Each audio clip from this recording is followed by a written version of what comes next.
Hello viewers, আসসালামু আলাইকুম। সবাইকে ঈদ মোবারক। আশা করি সবাই অনেক ভালো আছেন। আলহামদুলিল্লাহ আমি অনেক ভালো আছি, তবে একটু ঠান্ডা লাগছে, যা ভয়েস শুনে বুঝতে পারতেছেন। তো যাই হোক, আমরা সকালবেলা ঘুম থেকে উঠে গোসল করে নতুন কাপড় পরে মাঠের উদ্দেশ্যে রওনা দিই, যা আমাদের ঈদগাহ মাঠ, মাসের ঈদগাহ মাঠ। তো আমাদের রোডটি অনেক সুন্দর, এই রোডটির অনেক বৈশিষ্ট্য আছে। এটা সরাসরি বঙ্গটু জয়পুরহাট এবং শিখবাস বাসস্ট্যান্ড যেতে পারবেন। তো চলুন। আকাশে বাতাসে মাটিতে পানিতে খুশির ঝলক তোমার। তো ভিউয়ার্স, আমাদের মাসুর ঈদগাহ মাঠে জামাত ছিল সকাল 8:30টায়। তো আমরা 8:15 বের হই এবং মাঠের কাছাকাছি চলে আসি। তো আমাদের হাতে সময় একটু কম ছিল, বিধায় তাড়াতাড়ি করে যেতে হবে।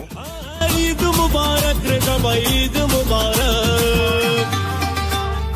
আকাশে বাতাসে মাটিতে পানিতে খুশির ঝলক তোমার আমার সবার মুখে হাসির চমক। এটা আমাদের মাঠের প্রবেশ পথ, একটি মাত্র পথ। এই পথ দিয়ে আমরা মাঠের ভিতরে প্রবেশ করতে হবে এবং মাঠ থেকে বেরোতে হবে। তো ইতিমধ্যে আমরা মাঠে প্রবেশ করেছি এবং আমাদের জায়গা বেছে নিয়েছি এবং নামাজ পড়া হচ্ছে। ভিউয়ার্স, আপনাদের আগের একটি ভিডিওতে বলেছিলাম আমাদের এই মাসুর ঈদগাহ মাঠে 15 থেকে 20 হাজার মানুষের জামাত একসঙ্গে করা সম্ভব। অনেক বড় একটি মাঠ, যা আমাদের শিখগঞ্জ থানার মধ্যে সবচেয়ে বড় একটি মাঠ। মাঠের সভাপতি মাঠের আয় ব্যয় হিসাব পেশ করলেন এবং একটু পর আমাদের জামাত শুরু হবে। প্রথমে আমরা তাকবীরে তাহরিমা বলে হাত বাঁধবো, এরপরে সকলে সানা তেলাওয়াত করব, সানাটা পড়ে নেবে।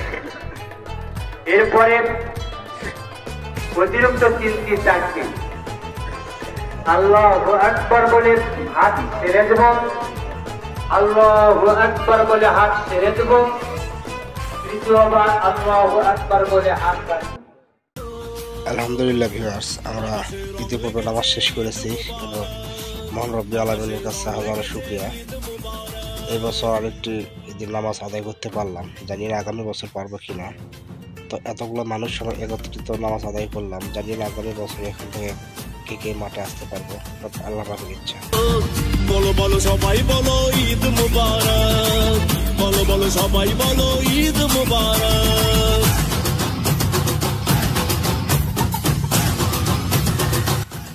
ভিউয়ার্স, আমরা এখন মাঠ থেকে বের হচ্ছি। আগেই বলেছিলাম আমাদের মাঠে প্রবেশ করার রাস্তাও একটা এবং বের হওয়ার রাস্তাও একটা, তাই এতগুলো মানুষ একসঙ্গে বের হতে একটু চাপাচাপি হয়। তো ইতিপূর্বে আমরা আমাদের তাস্তা প্লাজার সামনে দিয়ে চলে যাচ্ছি আমাদের কবরস্থানে। এটা আমাদের পারিবারিক কবরস্থান, এখানে আমরা জিয়ারত করবো এবং বাসায় যাবো। তো ভিউয়ার্স, ইনশাল্লাহ আগামীকাল আমাদের রাজশাহী ট্যুরের উপর ভিডিও আপলোড করা হবে, সব পেজটি ফলো করবেন। আল্লাহ হাফেজ।